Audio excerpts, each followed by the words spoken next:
자, 오늘 다시 쓰는 구원론 1탄 하겠습니다. 어떤 내용이냐면요. 칼빈주의를 고발할 겁니다.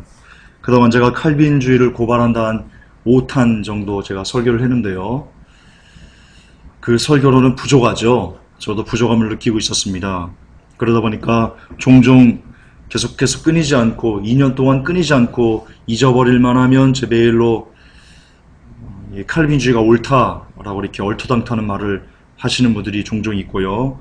그리고 여러분들이 쓰는 댓글 그리고 올라오는 글들에도 여전히 칼빈주의의 누룩들이 많이 있습니다. 그래서 제 마음에 언젠가는 한 번쯤 좀 더 디테일하게 그리고 아주 굉장히 심도 있고 그들이 예를 들어서 그들이 이 예정이다 라고 성경에 나와 있다고 하는 것들에 대해서 그것을 반론하는 철저하게 거의 이렇게 반론할 수 있는 그런 시간을 한번 가졌으면 좋겠다라고 마음에 어떤 명확하진 않지만 그런 마음이 작은 소망이 있었습니다. 이참에 그것을 하겠습니다. 제가 이 칼빈주의에 대해서 공부를 더 깊게 하면 할수록 이 칼빈주의는 칼빈주의 구원론, 예정론은 너무나 악한 사탄의 악령이다. 사탄의 열매다라는 것을 새삼 이렇게 깨달을 수 있게 되었습니다. 자, 이제 오늘부터 한 주에 한 번일지 아니면 2주에 한 번일지요. 제가 상황 그 스케줄에 맞춰서 이렇게 할 텐데요. 어쨌든 이제 오늘부터 시작해서 성경적인 구원론에 대해서 우리가 다시 한번 생각을 나눌 것입니다. 그동안 우리가 배워왔던 칼빈주의식 구원론, 이게 얼마나 잘못된 것인지 오늘 그 비밀을 찾아가 보겠습니다. 여러분, 한국교회 구원론은요, 칼빈주의입니다. 특히 우리나라는 이 장로교가 참 거의 어떤 다 중심적으로 이렇게 자리 잡고 있다라고 할 수 있습니다. 아시겠지만 장로교 시조가 칼빈이랍니다. 이것도 웃기는 겁니다. 장로교의 시조를 칼빈이라고 말하는 것 자체도 웃기는 겁니다. 시조는 예수님이죠. 모든 종교의 시조는 예수님이시죠. 그러니까 기독교를 말하는 겁니다, 지금. 어쨌든 지금 그걸 얘기하자는 게 아니고요. 결과론적으로 한국교회 구원론은 칼빈주의인데요. 이 칼빈주의는 그동안 세계적으로 종교회의가 있었던 모든 종교회의 기초였습니다. 여러분, 독일의 하이델베르그 교리문답 칼빈주의에 기초했고요. 네덜란드의 벨기에 신앙고백 칼빈주의에 기초했고요. 스위스의 제2 헬버틱 고백이라고 있습니다. 역시 칼빈주의가 기초가 되어 있고요. 네덜란드의 돌트신경 칼빈주의고요. 그리고 장로교에서 이 목사 안수를 받을 때 이 웨스트민스터 신앙 고백을 믿습니다라고 선언을 해야지만 목사 안수를 줍니다. 이 웨스트민스터 신앙 고백이 참 여러분도 많이 알듯이 지금도 많은 한국교회에서 이것을 교리문답서로 해가지고 가르치고 있는데요. 그만큼 중요한 위치를 한국교회에서 차지하고 있는데, 아니 전세계 교회에서 차지하고 있는데요. 이 웨스트민스터 신앙 고백 역시 철저한 칼빈주의에 입각해서 기초가 된 그런 신앙 고백서입니다. 이처럼 여러분, 이 칼빈주의는 어떻게 보면 한국교회뿐만이 아니고요. 전 세계 모든 교리의 어떤 기초고 그리고 뿌리가 되는 것처럼 그렇게 지금 되어 있습니다. 그러나 이것이 얼마나 참담한 결과인지 뒤에 칼빈 그리고 어거스틴에 대해서 여러분들이 공부를 좀 하시고 나면요. 야, 이거 쓰레기네. 우리가 이 쓰레기 위에, 쓰레기 신앙 고백 위에 우리가 그동안 믿음을 기초했네. 이건 성경이 아니었네. 라는 것을 여러분들이 이렇게 확실히 아시게 될 것입니다.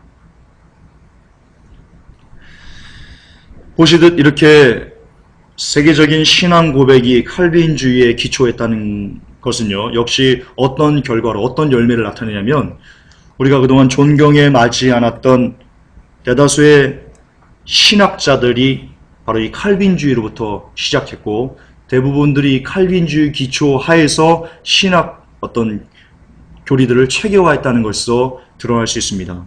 칼빈주의 시작은요, 어거스틴입니다. 제가 이따가 증명해 드릴 겁니다. 어거스틴에서 칼빈, 그리고 루터, 쯔빙글리, 멜랑이톤, 벌링거, 부서 등의 종교개혁자들이 바로 이 칼빈주의자들이고요. 여기서 잠깐 루터를 좀 보고 가겠습니다. 여러분, 루터의 일생에 대해서 제가 요약해 놓은 그 책을 읽은 적이 있는데요. 이 루터가 야고보서를 지푸라기 복음이라고 얘기를 했습니다. 루터는 야고보서를 인정하지 않았습니다. 지금 저는 개인적으로 이 종교개혁에 대해서 그렇게 낙관적이지 않습니다. 저는 개인적으로 그렇습니다. 지금 뭐 그 얘기를 하자는 게 아니고요. 또 그 얘기를 하면 또 회복교는 가뜩이나 이단시 하고 있는데 더 심각한 이단이 될 것 같고요. 나중에 물론 이단이 되는 것이 두려워서 말을 하지 않으려는 것은 아닌데요. 이 종교개혁의 어떤 그 깊이 들어가면요. 그 안에도 사탄의 역사가 있었다는 것을 우리가 알 수 있는데 그것을 얘기하자면 또 굉장히 많은 시간을 제가 할애해서 설명을 해야 됩니다. 지금 이것의 주제와 이렇게 좀 어긋나기 때문에 그냥 넘어가겠습니다. 나중에 기회가 되면 제가 이 종교개혁의 문제점에 대해서 한번 짚고 넘어가 보겠습니다. 어쨌든 이런 종교개혁자들 후세로 장티우스, 알스테드, 오웬, 휘필드 유명하죠. 조지 휘필드 우리가 굉장히 좋아하는, 저도 개인적으로 아주 좋아하는 그런 신학자인데요. 어쨌든 그분도 칼빈주의자입니다. 톱 레이디 에드워즈, 저는 이분도 좋아합니다. 조나단 에드워즈. 그리고 저는 이분도 좋아합니다. 존 버니언, 철로역정을 쓴 작가죠. 근데 칼빈주의자입니다. 찰스 스펄전, 저 이분도 좋아합니다. 근데 칼빈주의자입니다. 뒤에 이분들이 칼빈주의자인데 조금 다른 부분이 있습니다. 제가 뒤에 설명하고요. 어쨌든 멜, 스트롱, 그리고 또 나아가서 거스트너, 스론웰, 스미스 질, 쇠드, 커닝햄, 베트너, 팔머, 쿠스탕스, 헤르만 바빙크, 마우로, 로스, 아더 핑크, 댐니, 카이퍼, 벌카워, 보스, 혹세마, 반티엘, 스프롤, 메가더 유명하죠. 메가더 장군 얘기하는 거 아닙니다. 메가더 장군도 신학자였나? 그러면 안 됩니다. 지금 아마 창조형제가 옆에 있으면 아마 그랬을 것 같은데 안 됩니다. 메가더는 우리가 아는 그 메가더입니다. 신학자 메가더. 패커 등의 저명한 신학자들이 모두 다 칼빈주의자입니다. 그리고 저도 조직신학 배울 때 이분 거 배웠거든요. 벌콥. 이분도 역시 칼빈주의자고요. 핫지, 메이첸, 와필드 이런 유명한 조직신학자들도 역시 칼빈주의자입니다. 따라서 이들의 면면을 통해서 보았을 때요. 그동안 우리가 배워왔던 모든 신학들이 대부분 다 이 칼빈주의를 뼈대로 하면서 구체화되었다라는 것을 우리가 알 수 있습니다. 그러나 여기서 단 주의할 점이 하나가 있습니다. 여러분, 위대한 전도자였던 휘필드 그리고 찰스 스펄전, 이런 분들은 스스로를 나는 칼빈주의자다라고 얘기를 하십니다. 그렇게 말은 하십니다. 그러나 그들은 이 칼빈의 5대 교리, 튜일비라고 하거든요. 뒤에 나옵니다. 그 5대 교리를 지지하면서도요. 1년에 단 한 번도 그것에 대해 설교하지 않은 적이 굉장히 많다는 것을 우리가 주의해야 됩니다. 예를 들어서 스펄전의 경우요. 그분의 설교, 남아있는 설교가 한 1000개가 넘는답니다. 그런데 그 1000개가 넘는 설교 중에 이 칼빈의 5대 교리에 입각해서 설교한 것은 채 10개가 안 된답니다. 그러니까 말로는 찰스 스펄전이 말로는 나는 칼빈주의자입니다 라고 말하지만 실질적으로 그가 한 설교들, 그가 쏟아낸 메시지에는요, 칼빈주의가 많이 녹아나 있지 않다. 물론 이분 글을 보면 이분 설교도 제가 몇 편을 이렇게 많이 본 건 아니지만 몇 편을 이게 나오는 걸 제가 읽었거든요. 중간중간에 칼빈주의로 이렇게 몰아가는 경향이 없지 않습니다. 그러나 100% 이 사람을 이분을 칼빈주의자다라고 말하기는 이렇게 단정 지을 수 없는 것들이 또 역시 많습니다. 아주 몸부림치라고 이분은 그렇게 가르치고 있거든요. 어쨌든 마찬가지입니다. 조나단 에드워즈, 스펄전, 페이슬리, 그리고 아주 유명한 전도자, 위대한 전도자 휘필드, 이분들이 모두 스스로는 칼빈주의자다라고 말하지만 그들이 쏟아낸 그 메시지에는요, 오히려 칼빈주의를 배격하고 칼빈주의가 옳지 않다라는 것을 이렇게 사람들이 들어서 이해할 수 있을 정도로 그런 메시지들이 많다라는 것을 우리가 주의해서 좀 보아야 됩니다. 그렇기 때문에 칼빈주의자다라고 말하는 것 때문에 그 사람의 모든 것을 이렇게 매도해서는 안 될 것 같습니다. 중요한 것은 칼빈주의자다, 자기를 칼빈주의자다, 아니다라고 말하는 것보다 그가 쏟아내는 메시지에 얼마나 칼빈주의의 사상들이 잘 녹아있는가 아니면 녹아있지 않은가에 따라 가지고 그가 칼빈주의자다, 아니다라고 이렇게 결정하는 것이 오히려 더 합리적이다라고 저는 개인적으로 보고 있고요. 따라서 저는 조나단 에드워즈, 스펄전, 휘필드 이런 분들을 칼빈주의자라고 생각하지 않습니다. 또 나아가 포러쇼 목사님의 멘토가 바로 이 휘필드입니다. 그리고 스펄전입니다. 근데 여러분 포러쇼 목사님의 설교를 보면 칼빈주의자다라고 보기 어려운 그런 메시지가 상당수입니다. 거의 90%가 그렇습니다. 그러나 그분은 스스로를 스펄전 혹은 휘필드의 영향을 많이 받았다라고 말하고 있습니다. 그리고 그들은 자기들 입으로 나는 칼빈주의자다라고 말합니다. 그렇다면 포러쇼 목사님을 칼빈주의자라고 말해야 되나? 그건 아니지 않습니까? 예. 그래서 우리가 주의할 점이 있습니다. 그리고 저는 오늘날 많은 신학자들 그리고 목회자들 분들 중에도 칼빈주의를 표방하지만 그러나 그럼에도 불구하고 그들이 쏟아내는 메시지에 칼빈주의를 반대하는, 오히려 하나님의 나라에 가기 위해서 치열한 투쟁을 해야 된다, 거듭남의 증거들이 있어야 된다 라는 것을 이게 성경적인 구원론을 외치는 분들이 많을 거라고 저는 개인적으로 그렇게 믿고 있습니다. 솔직히 말할게요. 믿고 싶습니다. 어쨌든 요거를 좀 주의하고 넘어가야 되고요. 자, 이제 칼빈주의 기원에 대해서 한번 봅시다. 칼빈주의 기원. 여러분 칼빈의 5대 교리 튜올립이라고 하는데요. 잠깐 보고 갈까요? 튜올립이 뭐냐면요,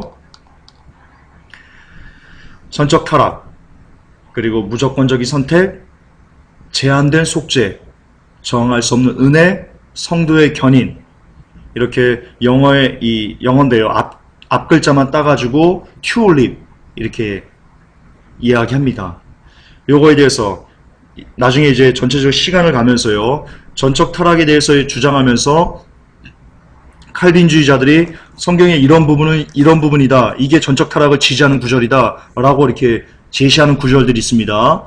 무조건적인 선택도 마찬가지고 제한된 속죄도 마찬가지고 이 튜올립을 지지한다라고 말하는 그 성경 구절들에 대해서요, 제가 그 구절을 그대로 쓰면서 아니다, 성경 전체적으로 읽어봐라, 그것은 그 뜻이 아니다라고 이렇게 성경을 가지고 제가 반박을 해드릴 겁니다.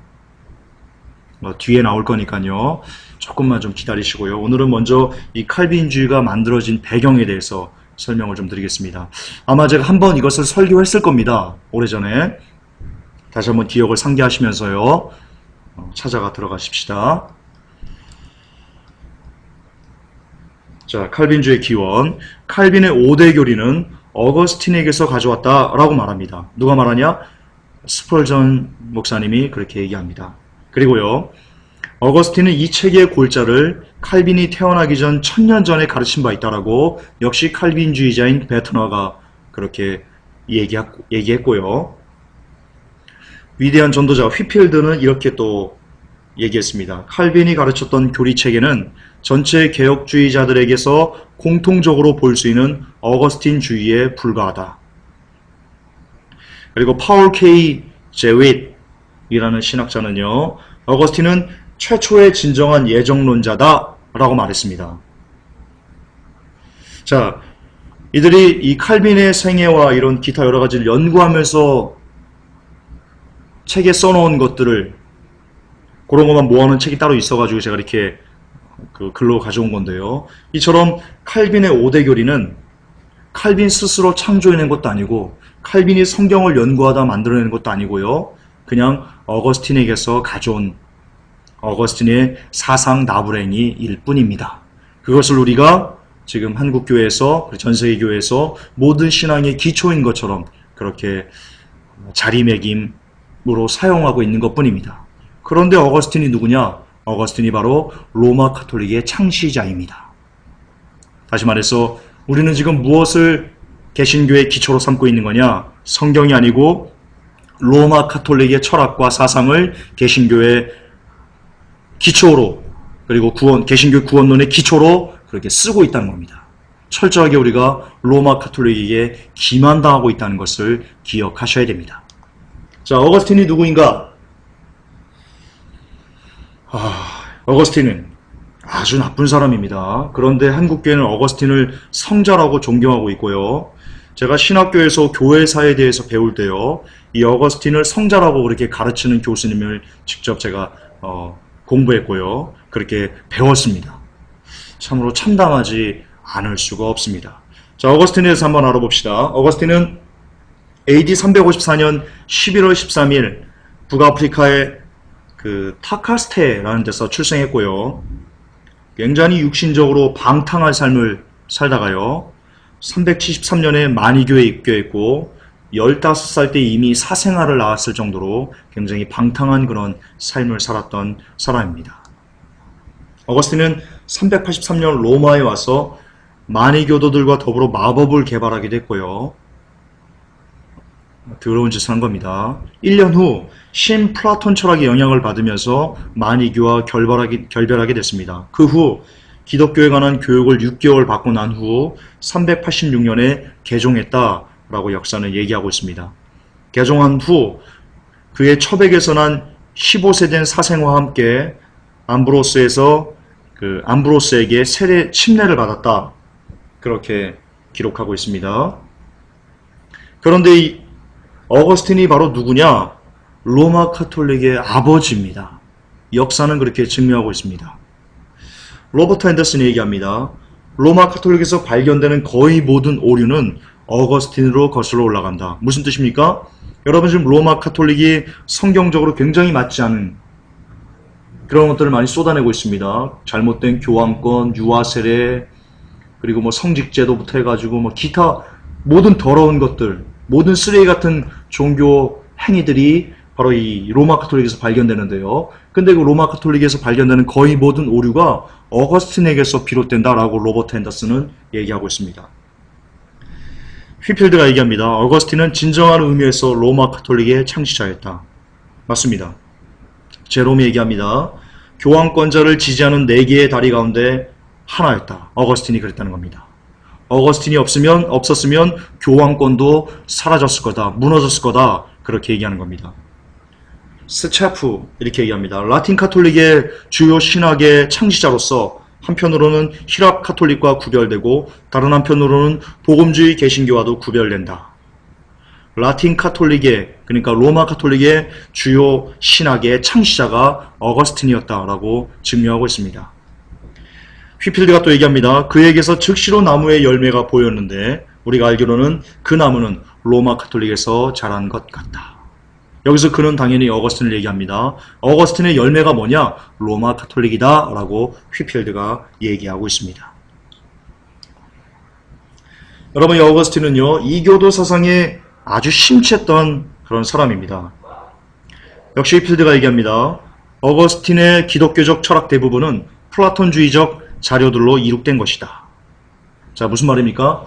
어거스틴이 로마 가톨릭을 만들었습니다. 로마 가톨릭의 교리를 체계화했습니다. 근데 그 로마 가톨릭의 교리를 체계화할 때 어거스틴이 성경에서 그 논리와 어떤 것들을 체계한 게 아니고요. 어디서 가져왔다고요? 플라톤 철학에서 가져왔다는 겁니다. 플라톤. 뒤에 제가 플라톤에 대해서 나오는군요. 따라서 로마 가톨릭의 교리 체계는 플라톤 철학이죠. 성경이 아닌 것입니다. 그것을 휘필드는 증명해주고 있습니다. 플라톤이 누구냐? 이 사람은 이교도였습니다. 영혼의 윤회를 믿는 다신교자였고요. 하나님을 전혀 알지 못하는 이교도였습니다. 이 사람에게서 나온 철학이 과연 성경적이겠습니까? 당연히 미신적이고 당연히 루시퍼적인 가치관이죠.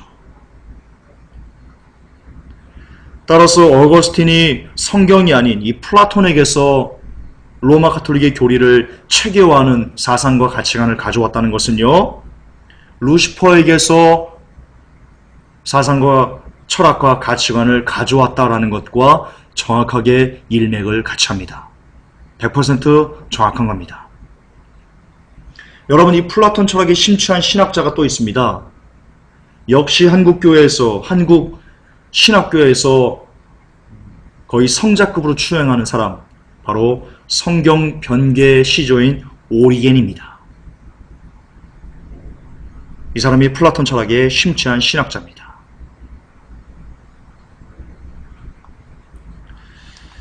자, 그러면 이제 이 어거스틴이 범한 오류들이 무엇인가 한번 살펴봅시다. 철학, 침례, 교회들의 오류, 의식들과 주의 만찬의 성격 등에 대한 실수, 천년왕국, 성경 해석학, 부활, 재림, 이스라엘 회복 등 성경에 기초된 성경에서 말하는 핵심 모든 것들에 대해서요 전혀 접근을 못하고 있는 것이 바로 이 어거스틴의 신학입니다. 예를 들어 볼까요? 유아 세례 같은 거요 있지 않습니다. 성경적이지 않습니다. 유아가 아무것도 모르는 유아가 세례 받으면 구원받는다고요? 천만에 만만의 콩떡입니다. 전혀 성경적이 않습니다. 또한 여러분, 이 사람은, 이 어거스틴은 성경을요 모두 상징으로 풀었습니다. 요한계시록 전부 상징입니다. 성경에서 조금 이상한 것들 다 상징입니다. 그러니까 천년왕국이 없습니다. 무천년주의자입니다. 무천년주의가 뭐냐? 천년왕국이 지상에 이루어지지 않는다는 겁니다. 그냥 천년왕국이란 지금이 바로 천년왕국 시대라는 겁니다. 예수님께서 초림하시고 재림하시기까지의 기간이 천년이다. 천년왕국 같은 건 없다. 그건 상징이다. 라고 말하는 것이 무천년주의자인데요. 칼빈주의자들은 따라서 거의 100%입니다. 무천년주의자입니다. 어거스틴에게서 가져왔기 때문입니다.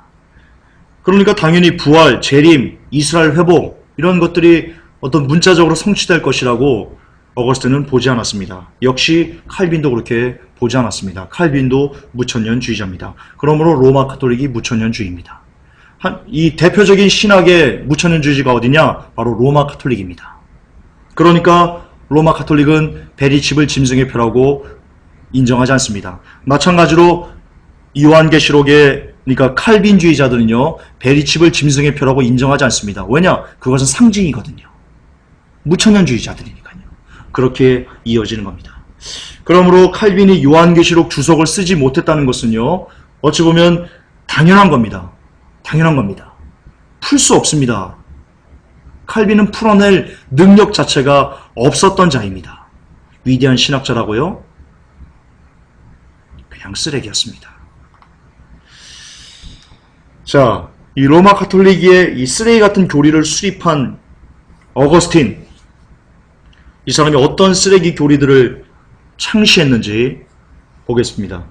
주웨시 얘기합니다. 유아 세례를 받지 않고 죽으면 림보, 즉 천국과 지옥 사이에는 영원히 머무는 곳에 간다 라고 어거스틴이 얘기했습니다. 여기서 처음, 그러니까 기독교에서 최초로 연옥교리를 누가 가져왔는가? 바로 이 어거스틴이 가져온 겁니다. 베트너도 얘기합니다. 칼빈주의자인데요. 베트너가 이렇게 얘기합니다. 어거스틴이 연옥교리를 분명한 형태로 제시한 첫 번째 사람이다. 여러분, 그리고 또한 성체 성사 있죠? 우리가 로마 가톨릭에 실체할 때 성체 공부했습니다. 이 성체를 은혜의 방편으로 여겨 그리스도의 몸과 피의 영적 임재라고 처음 가르친 사람도 바로 어거스틴이다 라고 아비드가 지적하고 있습니다. 또한 어거스틴은요 마리아 숭배도 권장했다라고 역시 아비드는 같은 책에서 꼬집고 있습니다. 물론 아비드는 칼빈주의자입니다. 지금 로마 가톨릭에서 전혀 반성경적이고 모든 가증한 것들이 어미다라고 말할 수 있는 그런 가치관들, 그런 믿음들, 그게 다 어디서 찾을 수 있는 겁니까? 바로 이 어거스틴에서 찾을 수 있는 겁니다. 얘 때문에 그렇게 만들어진 겁니다. 참고로 이슬람이 누구에게서 만들어졌냐? 바로 이 어거스틴이 이슬람을 만들었습니다. 알베르토 리베라 신부의 책을 보면요, 어거스틴이 이 이슬람을 만드는데 혁혁한 공을 세웠다는 것을요 알 수 있습니다. 왜냐하면 어거스틴의 그 성자의 도서인가요? 거룩한 도서인가요? 그 책을 보고 이슬람을 창시하게 되는 그 철학을 기초 삼았다라고 나오고 있기 때문입니다. 자, 와일블드가 얘기합니다. 어거스틴은 성경을 풍유적으로 풀기 때문에 당연히 천년왕국에 관해서 무천년주의적 관점을 지니고 있었다. 그는 그리스도가 실제로 왕으로서 통치하는 지상의 천년왕국을 믿지 않았고 천년왕국은 초림과 재림 사이의 기간일 뿐이다 라고 가르쳤다. 그렇기 때문에 칼빈이 거듭 반복하지만 무천년주의를 주장하는 겁니다. 자, 이제 칼빈이 주장한 튤립 교리가 어디서 왔는지 한번 보겠습니다. 튤립 교리는요, 어거스틴에게서 온 겁니다. 튤립, 다시 봅시다. 전적 타락, 무조건적인 선택, 제한된 속죄, 저항할 수 없는 은혜, 성도의 견인, 이런 겁니다. 사람은 전적으로 타락했기 때문에 하나님께서 무조건적으로 그를 선택하셔서 구원하셔야만 한다. 그리고 그 구원은 만인 구원이 아니고 제한된 사람, 선택된 그 사람들만 위해서 예수님은 피를 흘리셨다. 그러므로 그 사람들은 절대로 은혜를 거부할 수 없다. 왜냐? 하나님께서 전적으로 선택하셨기 때문에, 그를 위해서 예수님이 피를 흘렸기 때문에 그는 아무것도 저항할 힘이 없다. 심지어 어떤 분은 너무 말도 안 되는 그런 것을 하는데 제가 얘기하지 않겠습니다. 그렇게 어쨌든 그렇게 저항할 수 없어서 그는 마침내 하나님께서 그에게 강권적으로 은혜를 부어서 역사하셔서 그를 대천국으로 견인해 가신다. 데리고 가신다. 이게 바로 칼빈주의의 구원론의 핵심인 튤립 교리입니다. 전적 타락, 무조건적인 선택, 제한된 속죄, 저항할 수 없는 은혜, 성도의 견인. 여기서 한국교회 구원론이 나오는 겁니다.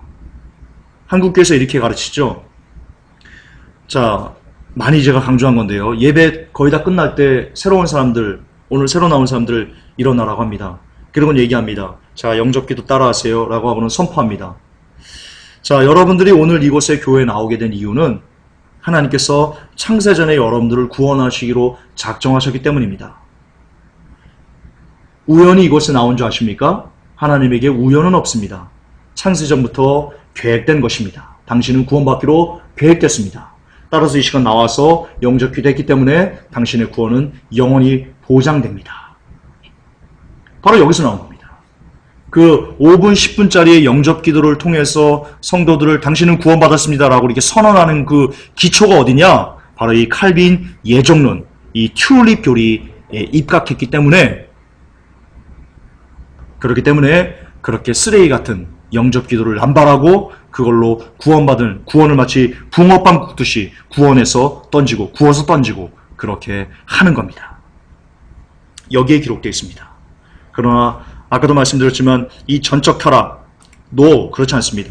무조건적 선택, 아닙니다. 제한된 속죄, 아닙니다. 만인을 위해서 피 흘렸습니다. 저항할 수 없는 은혜, 아닙니다. 저항합니다. 인간은. 성도의 견인, 아닙니다. 끝까지 투쟁해야 됩니다. 이런 것들을 성경적으로 제가 하나씩 반박해서 부셔서 죄송합니다. 쓰레기통에 집어넣겠습니다.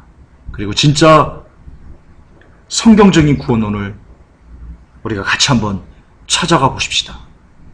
성경에서 말하는 구원은요, 칼빈주의자들이 그렇게 쉽게 던지는 것처럼 그렇게 쉽지 않습니다. 아주 치열합니다.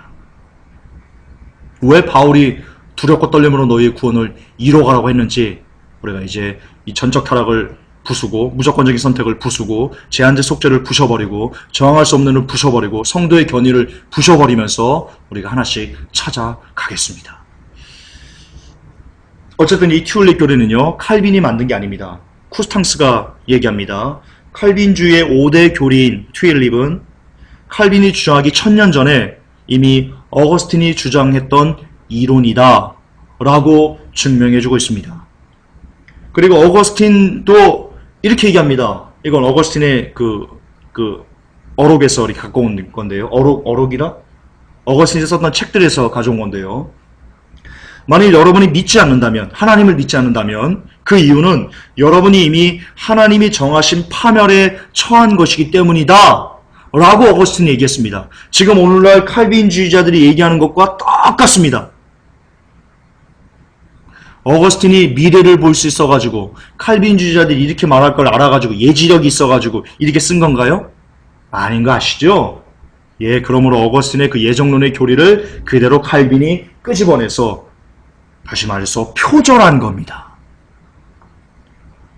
칼빈의 예정론은요, 어거스틴의 표절문에 지나지 않습니다. 그것을 좋다고 한국교회가 남발하고 있는 겁니다. 안타깝지 않을 수 없습니다. 자, 칼빈이 어거스틴의 글에서 인용한 내용입니다. 이렇게 썼습니다. 칼빈이 이렇게 인용했습니다. 의심할 여지 없이 하나님께서 멸망하게 될 것을 예지하신 사람들도 창조하셨다. 무슨 말입니까? 하나님께서 사람을 창조하시는데요. 어떤 사람들은 지옥에 보내기 위해서 창조했다는 겁니다. 미친 소리죠. 정말 미친 소리죠. 하나님을 멸망의 죄악의 창조자로 그렇게 지금 신성모독하는 겁니다. 칼빈은 아주 신성모독자입니다. 물론 어거스틴이 먼저 그렇게 신성모독을 했죠. 계속 봅시다. 이것은 하나님께서 그렇게 하려고 하셨기 때문에 그렇게 된 것이다. 그러나 왜 하나님께서 그렇게 하시려고 했는지는 우리가 물어봐야 할 것이 아니다. 물어보면 안 된다. 이는 우리로서는 그것을 이해할 수 없기 때문이다. 말장난하는 겁니다. 제가 나중에 하나님께서 다 이렇게 면밀히 따져봐라 라고 말하는 것을 제가 증거로 여러분 알려드리겠습니다. 지금 그것까지 하자면 너무나 좀 시간이 촉박하고요. 오늘은 전체적인 개론만 좀 하겠습니다. 어쨌든 칼빈 그리고 어거스틴은 하나님을 어떻게 말할까요? 참 있을 수 없는 겁니다. 참 있을 수 없는 겁니다. 거듭 반복하지만 창조하실 때 이미 어떤 사람들을 지옥에 보내려고 창조하시고 나서는 보시기에 심히 좋았다라고 할까요? 여러분 말이 안 되잖아요. 어떤 사람들은 지옥에 보내기 위해서 지옥이 어떤 고통이에요? 예수님께서 그것은 구더기도 죽지 않는다. 사람마다 불러서 소금짓 한다. 차라리 팔자로라서 지옥 가지 말아라. 눈을 뽑아서라도 지옥 가지 말아라. 라고 예수님께서 하나님이신 예수님께서 그렇게 사람들이 지옥 가지 말라고 그렇게 애처롭게 말씀하시는데 처음부터 누구를 지옥 보내려고 만드셨어요? 그리고는 보시면서 좋아. 너 지옥 보내니까 내 마음이 시원해. 그러시는 거예요? 무슨 개소리 하는 거예요. 무슨 개소리 칼빈이. 이걸 개소리라고 안 하면 뭘 개소리라고 얘기를 해요. 정신 차리세요. 한국교회들. 좀 언성 높아지려고 그러네 그냥. 제발 정신 차려요 진짜. 하나님이 무슨 영혼들을 지옥 보내려고 창조해요. 이것을 무슨 좋은 교리라고 믿고 무슨 교주라고 떠받들고 있어요. 쌍으로 다 미친 거야 그냥 쌍으로. 또 혈압 오르려고 그러네 그냥. 그러지 마세요. 성경 좀 보세요. 성경 좀. 신학교 교수님들 성경 좀 보세요 좀. 칼빈 나부랭이 책임만 그냥 달달달 외우지 말고.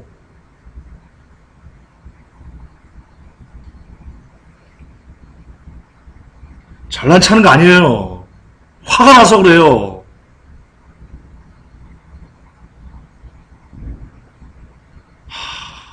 보세요. 제가 뒤에 또 하겠지만 하나님께서 지옥 보낼 사람들을 창조해 놓고는 가서 얘기해요. 나는 악인도 구원받는 것을 원해. 한 명도 멸망받지를 원치 않아.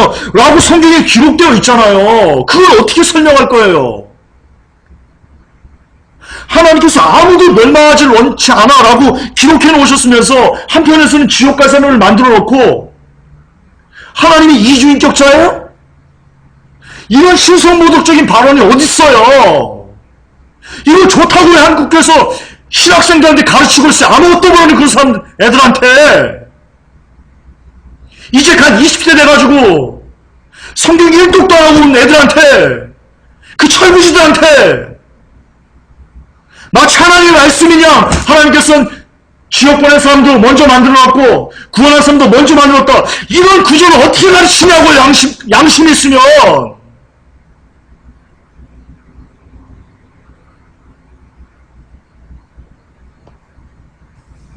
신학교 교수님들 제 말이 틀립니까? 한 반박 좀 해보세요. 말이 있으면 반박 좀 해보세요 좀. 성경에 나와 있잖아요. 아무도 멸망치 않기를 원해. 그리고 아무도 멸망치 않기를 원하는 마음 때문에 예수님을 이 땅에 주신 거 아니에요. 예수님이 오신 거 아니에요. 그것 하나만 봐도 칼빈의 예정론이 얼마나 쓰레기라는 거. 얘가 이 쓰레기 어거스틴에서 가져왔기 때문에 쓰레기일 수밖에 없다는 거. 이렇게 명명백백한데 여전히 성경이 아닌 그 인간의 지식 나부랭이가 붙들고 있어가지고 영혼들 모두 다 미혹시켜가지고 그냥 누구나 쉽게 구원받을 수 있도록 툭 던져놓고 입으로 심만한 구원받는다고 써가지고 모든 영혼들 싹 다 지옥으로 보내버리고 그러면 여러분의 마음이 시원하겠어? 그렇게 가르칠 거면 신학교 다 문 닫으세요.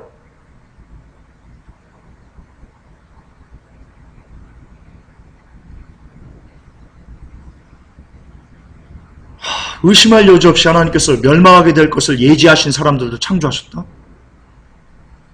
이것은 하나님께서 그렇게 하려고 하셨기 때문이다. 어거스틴은 지금 지옥 불구덩이에 있습니다.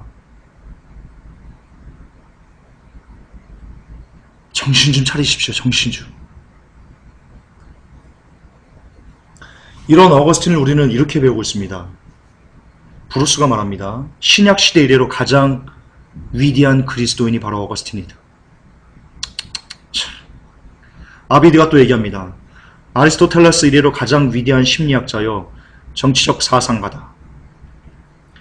아비드는 아까 앞전에 보면 이 어거스틴의 교리를 조금 이렇게 비판적으로 보면서도 그러면서도 결국 이 어거스틴을 떠받드는 그런 말을 합니다. 이상한 겁니다. 쿠르탕스 역사상 가장 위대한 라틴 교부는 어거스틴이다. 여러분 이 칼빈주의자들 중에는요. 심지어 어거스틴을 사도 바울과 동격으로 보는 그런 이들이 있습니다. 감히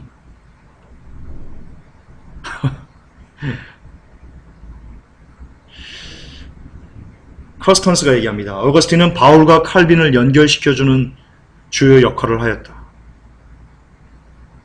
또 아비드가 얘기합니다. 개혁이란 마치 어거스틴주의가 바울 신학의 회복이었던 것 같이 근본적으로 어거스틴주의의 부활이었다.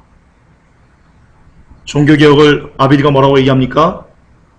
어거스틴주의의 부활이다 라고 얘기합니다. 따라서 종교개혁은요, 죄송하지만 그렇게 성공적이지 못한, 그냥 저는 개인적으로 그런 믿음을 갖고 있습니다. 그냥 마귀의 쇼였다라고 저는 그렇게 믿고 있습니다. 이 말이 또 빌미가 돼서 또 공격들 하시겠죠. 얼마든지 오십시오. 얼마든지 오십시오. 그러나 저는 제 발언을 철회할 마음이 조금도 없습니다. 조금도 없습니다. 결론입니다. 한국교회의 거의 모든 교단이 떠받드는 구원론, 그것이 바로 칼빈주의 예정론인데요. 그러나 앞절에서 여러분들이 계속 증거를 보셨듯이 그것은 성경에서 나온 것이 아니고요. 바로 이교도인 플라톤에서 나온 철학 그 이상도 그 이하도 아닙니다. 그리고 그 플라톤에서 나온 그 철학이 바로 성경에서 말하는 모든 가증한 것들의 어미인 로마 카톨릭을 만든 그 저주받은 구원론이라는 것, 이것이 바로 칼빈주의 예정론의 실체입니다. 이제 다음부터 우리는 칼빈주의 다시 쓰는 구원론 2에서 칼빈에 대해서 공부를 하고, 그리고 나아가서 본론에 들어가서 칼빈의 5대 교리를 주장한다고 하는 그들이 말하는 칼빈주의자들이 제시하는 그 성경 구절을 하나하나 박살내면서 그들이 말하는 것이, 그들이 성경이라고 제시하는 것이 얼마나 비성경적이고 얼마나 비본질적인 건지 그것을 규명해 나갈 것입니다. 부디 이것을 마치는 그때까지 주께서 지혜와 계시의 영을 더욱더 더해 주셔서 마지막 시대 올바른 구원론이 적은 능력을 가진 우리들에게서 쏟아져 나올 수 있기를 예수님의 이름으로 기도하는 마음으로 나아가겠습니다. 기도합시다. 하나님, 오늘 안타깝습니다. 그동안 한국교회가, 특히 장로교가 그렇게 신을 받들듯이 떠받드는 그 칼빈주의 구원론, 예정론, 튜올립 교리가 알고 봤더니 이교도 플라톤 철학에서 나온 모든 가정한 것들이 없는 로마 카톨릭의 구원론, 그 교리에서 나온 것이었습니다. 다시 말해서 우리가 지금 로마 카톨릭에게 휘둘리면서 그것도 모르고 이것이 하나님께서 온 구원론인 것처럼 그렇게 희낙낙거리며 우리들만의 잔치를 벌이고 있었습니다. 하나님, 마지막 때 이것을 알게 해주신 이유가 있다고 믿습니다. 먼저 알게 된 자들에게 맡을 것은 충성이라 할사오니 이 알게 된 것을 널리 전파하여서 한 명이라도 이 사탄의 구원론에서 벗어나 진짜 구원을 위해 치열하게 투쟁하는, 그래서 피 흘리기까지 싸워 하나님의 나라를 들어갈 수 있는 그런 백성이 될 수 있는 기회를 우리가 그들에게 주라고 이것을 알게 하신 줄을 믿습니다. 생명 다해서, 뜻을 다해서, 마음을 다해서 이 받은 바 복음을 전할 수 있는 우리가 되게 하여 주시옵소서. 예수님의 이름으로 기도하옵나이다. 아멘. 주님 감사.